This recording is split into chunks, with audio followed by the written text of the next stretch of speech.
চলমান যতগুলো নিয়োগ বিজ্ঞপ্তি রয়েছে তার ভিতরে সরকারি যানবাহন অধিদপ্তরে একটি বিশাল নিয়োগ বিজ্ঞপ্তি প্রকাশ করা হয়েছে। উক্ত পদে প্রায় 570 জনের মতো জনবল নিয়োগ নেবে। বেশ কয়েকটি বড় বড় নিয়োগ বিজ্ঞপ্তি চলমান রয়েছে এখানে। তো আপনারা যারা অ্যাপ্লাই করবেন তারা কিভাবে অ্যাপ্লাই করবেন, কোন কোন জেলার প্রার্থীগণ অ্যাপ্লাই করতে পারবেন এবং কত টাকা ফি দিতে হবে, কত তারিখ পর্যন্ত অ্যাপ্লাই করতে পারবেন, আমরা যাবতীয় তথ্যগুলো আজকে দেখাবো। তো ভিডিওটি ভালো লাগলে অবশ্যই চ্যানেলটি সাবস্ক্রাইব করে পাশে থাকবেন এবং নিত্য নতুন সকল প্রকার চাকরির ভিডিও পেতে পাশে থাকা বেল আইকনটি প্রেস করে রাখবেন। তো বন্ধুরা, এখানে 17টি পদ রয়েছে, যার মধ্যে 17 নম্বর পদ রয়েছে নিরাপত্তা প্রহরী, যেখানে 16 জন জনবল নিয়োগ নেবে। শিক্ষাগত যোগ্যতা হচ্ছে কোনো স্বীকৃত বোর্ড হতে জুনিয়র স্কুল সার্টিফিকেট, অর্থাৎ 8ম শ্রেণী পাস যদি হয় তাহলেই কিন্তু আপনারা অ্যাপ্লাইটি করতে পারবেন।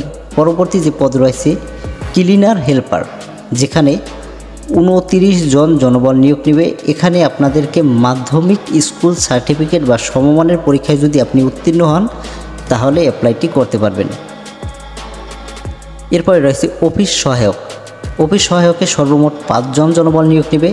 এখানে অ্যাপ্লাই করার জন্য আপনাকে কোনো স্বীকৃত বোর্ড হতে স্কুল সার্টিফিকেট, মাধ্যমিক স্কুল সার্টিফিকেট বা সমমানের পরীক্ষায় উত্তীর্ণ হতে হবে। অর্থাৎ আপনি এখানে যদি 10ম শ্রেণী পাস করেন তাহলে কিন্তু আপনি অ্যাপ্লাইটি করতে পারবেন। 14 নম্বর যে পদ রয়েছে ডেসপার রাইডার, উক্ত পদের জন্য তারা 11 জন জনবল নিয়োগ নেবে। এখানে আবেদন করার জন্য আপনাদেরকে কোনো স্বীকৃত বোর্ড হতে মাধ্যমিক স্কুল সার্টিফিকেট বা সমমানের পরীক্ষায় উত্তীর্ণ হতে হবে, তবে মোটরসাইকেল চালনায় বৈধ লাইসেন্স থাকতে হবে। তাহলে আপনারা ডেসপার রাইডার পদের জন্য অ্যাপ্লাইটি করতে পারবেন। পরবর্তী যে পদ রয়েছে মেকানিক গ্রেড ডি, যেখানে 16 জন জনবল নিয়োগ নেবে। উক্ত পদের জন্য কোনো স্বীকৃত বোর্ড হতে মাধ্যমিক স্কুল সার্টিফিকেট বা সমমানের পরীক্ষায় উত্তীর্ণ হলে অ্যাপ্লাইটি করা যাবে, তবে এখানে ইলেকট্রিক্যাল ইনস্টলেশন এবং maintenance, fitting, machine shop, practice, refrigeration এবং এয়ার কন্ডিশনিং বিভিন্ন রকম কোর্স রয়েছে, যে কোর্সে আপনাদেরকে 2 বছরের বাস্তব অভিজ্ঞতা থাকতে হবে, তাহলে অ্যাপ্লাইটি করতে পারবেন। এরপরে রয়েছে স্পিড বোট চালক। উক্ত পদের জন্য 10 জন জনবল নিয়োগ নেবে, তবে স্পিড বোট চালনায় 3 বছরের বাস্তব অভিজ্ঞতা থাকতে হবে। পরবর্তী যে পদ রয়েছে লেজার সহকারী, 3 জন জনবল নিয়োগ নেবে। কোনো স্বীকৃত বোর্ড হতে উচ্চ মাধ্যমিক সার্টিফিকেট বা সমমানের পরীক্ষায় উত্তীর্ণ হলে আপনারা লেজার সহকারী পদের জন্য অ্যাপ্লাইটি করতে পারবেন। বন্ধুরা, পরবর্তী যে পদ রয়েছে স্টোরম্যান, 1 জন জনবল নিয়োগ নেবে। মাধ্যমিক, উচ্চ মাধ্যমিক সার্টিফিকেট বা সমমানের পরীক্ষায় উত্তীর্ণ হলে অ্যাপ্লাইটি করতে পারবেন। তো বন্ধুরা, 9 নম্বর যে ক্যাটাগরিটি রয়েছে জব সহকারী, 1 জনকে মাত্র নিয়োগ দেবে। কোনো স্বীকৃত বোর্ড হতে উচ্চ মাধ্যমিক সার্টিফিকেট বা সমমানের পরীক্ষায় উত্তীর্ণ হলে উক্ত পদে আপনি অ্যাপ্লাইটি করতে পারবেন। 8 নম্বর যে পদ রয়েছে ইনডেন্ট সহকারী, 2 জনকে নিয়োগ দেবে। উচ্চ মাধ্যমিক বা সমমানের পরীক্ষায় উত্তীর্ণ হলে অ্যাপ্লাই করা যাবে। টাইম কিপার, যেখানে 1 জন জনবল নিয়োগ নেবে। কোনো স্বীকৃত বোর্ড হতে উচ্চ মাধ্যমিক সার্টিফিকেট বা সমমানের পরীক্ষায় উত্তীর্ণ হলে অ্যাপ্লাইটি করা যাবে।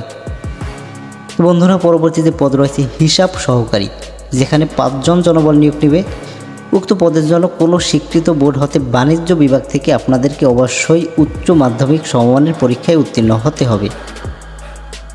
তো বন্ধুরা, এরপরে রয়েছে অফিস সহকারী কাম কম্পিউটার মুদ্রাক্ষরিক, যেখানে উচ্চ মাধ্যমিক সার্টিফিকেটের সর্বমোট 4 জন জনবল নিয়োগ নেবে, তবে আপনাদেরকে অবশ্যই কম্পিউটার চালনায় দক্ষতা থাকতে হবে। এরপরে রয়েছে গাড়ি চালক গ্রেড 16, যেখানে 73 জন জনবল নিয়োগ দেবে।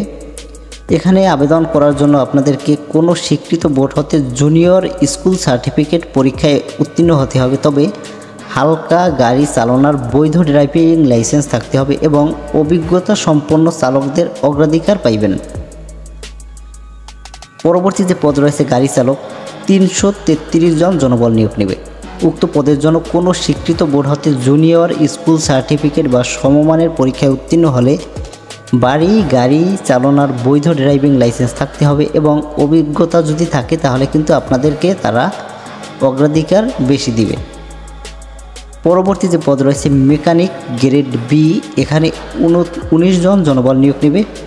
উচ্চ মাধ্যমিক সমমানের পরীক্ষায় যদি আপনি উত্তীর্ণ হন তাহলে উক্ত পদের জন্য অ্যাপ্লাইটি করতে পারবেন। তো বন্ধুরা 1 নম্বর যে পদ রয়েছে যেখানে একজন জনবল নিয়োগ নেবে ষাট মুদ্রাক্ষরিক কাম কম্পিউটার অপারেটরে। উক্ত পদের জন্য আপনাদেরকে কোনো স্বীকৃত বিশ্ববিদ্যালয় হতে ডিগ্রি অথবা সমমানের পরীক্ষায় উত্তীর্ণ হলে অ্যাপ্লাইটি করতে পারবেন। তো এই ছিল সম্পূর্ণ সার্কুলারটি। এখানে 20 নভেম্বর থেকে 15 ডিসেম্বর পর্যন্ত অনলাইনের মাধ্যমে আপনারা আবেদন করতে পারবেন। যারা আবেদন করবেন আগ্রহী প্রার্থী তাদের জন্য একটি ওয়েবসাইট দেওয়া রয়েছে dgt.teletalk.com.bd। এই ওয়েবসাইটের মাধ্যমে আপনারা যাবতীয় তথ্যগুলো দেখে আবেদন করতে পারবেন। তো বন্ধুরা এই ছিল আজকের নিয়োগ বিজ্ঞপ্তিটি। তো ভিডিওটি কেমন লাগলো অবশ্যই কমেন্ট করে জানাবেন এবং নিত্য নতুন সকল প্রকার চাকরির ভিডিও পেতে পাশে থাকা বেল আইকনটি প্রেস করে রাখবেন। তো বন্ধুরা সকলে ভালো থাকবেন, সুস্থ থাকবেন এই কামনা করে আজকের ভিডিও এখানে শেষ করছি। আল্লাহ হাফেজ।